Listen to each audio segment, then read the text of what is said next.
Good morning student. Previous class में हमने श्रेणी क्रम संयोजन और समांतर क्रम संयोजन के बारे में, डायग्राम के बारे में डिस्कस किया था। आज हम जो है श्रेणी क्रम संयोजन का सूत्र सत्यापित करेंगे। तो 3 मार्क्स का क्वेश्चन आता है इसमें आपके पास में कि श्रेणी क्रम संयोजन का सूत्र सत्यापित कीजिए। तो इसके लिए हमारे पास में क्या है, फर्स्ट आपके पास में ये डायग्राम मेंशन होना चाहिए। फिर इसके लिए क्या लिखेंगे हमारे पास में कि 3 प्रतिरोध R1, R2, R3 को श्रेणी क्रम में जोड़ा है। 3 प्रतिरोध R1, R2 और R3 को श्रेणी क्रम में जोड़ा है। इनके श्रेणी क्रम में एक बैटरी, कुंजी और एक अमीटर जोड़ा है। तीनों ही प्रतिरोध के समांतर क्रम में एक एक वोल्ट मीटर V1, V2 और V3 ऐड किया है। परिपथ की कुल धारा I समान हो तो क्या लिखोगे बाद में, ये लैंग्वेज लिखने के बाद आप लिखोगे परिपथ की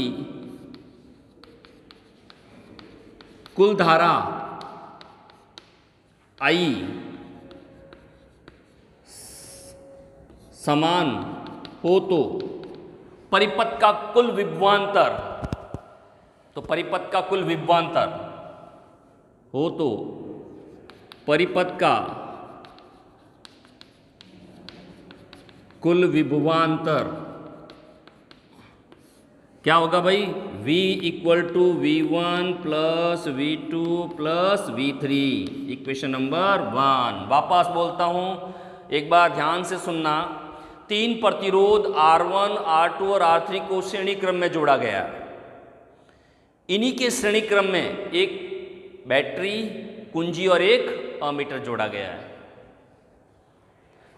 तीनों ही प्रतिरोध के समांतर क्रम में एक एक वोल्ट मीटर V1, V2 और V3 जोड़ा गया है। यदि परिपथ की कुल धारा I समान हो तो, परिपथ में धारा जो है समान है, तो विभवांतर जो होता है वो होगा V equal to V1 plus V2 plus V3। आ गया। फिर हम करते हैं ओम के नियम अनुसार। ओम के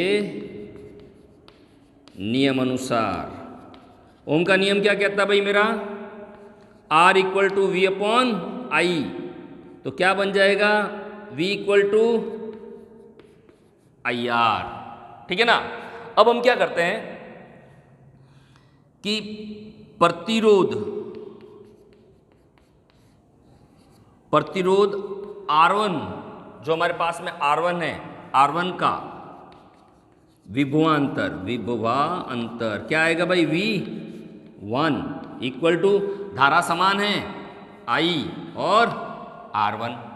अब प्रतिरोध R2 के लिए बात करें तो क्या आ जाएगा मेरा, V2 इक्वल टू IR2। और 3 के लिए बात करें तो आ जाएगा V3 इक्वल टू IR3। 3 बन गए मेरे पास में। अब समीकरण 1 में मान रख दें। समीकरण 1 में मान रखने पर रखो भाई, V की जगह तो कर दूं IR भाई, इसकी जगह एक बार वापस ये लिख देते हैं, V equal to V1 plus V2 plus V3। ये इक्वेशन नंबर 1 थी मेरी। V की जगह क्या आ जाएगा, IR1 IR2 plus IR3। Common क्या आ जाएगा भाई, I R1 plus R2 plus R3। ये I से I कैंसिल आउट हो जाएगा, तो मेरे पास में R इक्वल टू हो जाएगा R1, R2 एंड R3। आ गया इक्वेशन नंबर। अब ये तो इसके लिए आया। RS का मतलब श्रेणी क्रम, सीरीज के लिए, equal to R1 plus R2 plus dash dash so on RN तक। RN तक भी अगर आप निकालते हो तो इसका फॉर्मूला आ जाएगा हमारे पास में। क्या किया मैंने कि कुल विभवांतर आया V1, V2, V3। मैंने ओम्स का नियम जो है उसको अप्लाई किया, R equal to V upon I होता है। V इक्वल टू हो जाएगा IR, तो प्रतिरोध R1 पर विभवांतर कितना आएगा V1, धारा समान है IR1, V2 IR2, V2 IR3, इन सब की वैल्यू रखी मैंने इक्वेशन नंबर 1 में, फिर मैंने ले लिया I कॉमन, I से I कैंसिल किया तो मेरा फॉर्मूला आ गया। अब श्रेणी क्रम संयोजन में तुल्य प्रतिरोध का मान लिख देता हूं,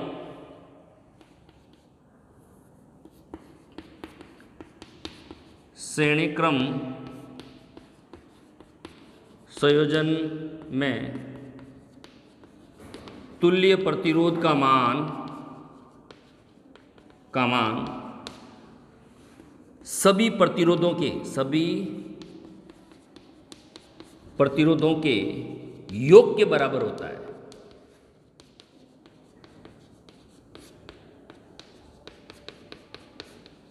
सही है ना? देखो इन सबको जोड़ोगे तभी तो इसकी वैल्यू आएगी। मैं एक एग्जांपल दे दूं, 2, 3 और 5 ओम के 3 प्रतिरोध लिए मैंने, ठीक है ना, 2 ओम, 3 ओम और 5 ओम, तो मेरा R की वैल्यू क्या आएगी, 2 + 3 + 5 बराबर 10 ओम। तो ये लाइन मेरी राइट होगी ना। श्रेणी क्रम संयोजन में तुल्य प्रतिरोध का मान सभी प्रतिरोधों के योग के बराबर होता है। तो यहां तक आपका ये क्वेश्चन 3 नंबर का कंप्लीट होता है। पहली चीज आपके पास में श्रेणी क्रम संयोजन का डायग्राम, फिर उसके बाद में 4 लाइनें लिखनी है, 4 लाइनों के बाद में यहां से आप स्टार्ट कर देना, ये आपका पूरा श्रेणी क्रम संयोजन का तुल्य सत्यापित हो जाएगा। नेक्स्ट क्लास में हम जो है सेकंड टॉपिक स्टार्ट करेंगे इसी से रिलेटेड, समांतर क्रम संयोजन। तो श्रेणी क्रम संयोजन में ध्यान रखना, ये डायग्राम वैसा वैसा आपको नोटबुक में उतारना है। फिर इसके लिए 4 लाइनें मैंने बताई आपको कि 3 प्रतिरोध R1, R2, R3 को श्रेणी क्रम में जोड़ेंगे, इनके श्रेणी क्रम में एक बैटरी, कुंजी और एक अमीटर जोड़ेंगे।